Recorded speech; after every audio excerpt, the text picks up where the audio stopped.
İkinci Dünya Müharibəsində iştirak etmiş şəxslərə, həlak olmuş və ya sonralar vəfat etmiş döyüşçülərin dul arvadlarına arxa cəbhədə fədakar əməyinə görə orden və medallarla təltif edilmiş şəxslərə birdəfəlik maddi yardım 2469 nəfərə şamil ediləcək. Onlardan 21 nəfəri müharibədə iştirak edən və hazırda sağ olanlardır. Bunu İTV Xəbərə müsahibəsində Dövlət Sosial Müdafiə Fondunun departament rəhbəri Rasim Səfərov deyib.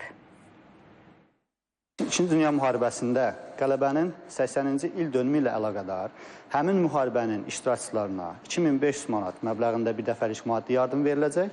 Bununla yanaşı, İkinci Dünya Müharibəsində həlak olmuş və ya sonralar vəfat etmiş döyüşçülərin dul arvadlarına arxa cəbhədə fədakar əməyinə görə orden və medallarla təltif edilmiş şəxslərə İkinci Dünya Müharibəsi illərində döyüş cəbhələrinin arxa hüdudları, yaxud döyüşən donanmaların əməliyyat zonaları daxilində tapşırıqları yerinə yetirmiş müvafiq birləşmələrin işçilərinə İkinci Dünya Müharibəsi dövründə Leningrad şəhərinin müdafiəsi ilə əlaqədar müvafiq medal və döş nişanı ilə təltif edilmiş şəxslərə, habelə Leningrad şəhərinin mühasirəsi iştirakçılarına isə 1250 manat məbləğində birdəfəlik maddi yardım veriləcəkdir.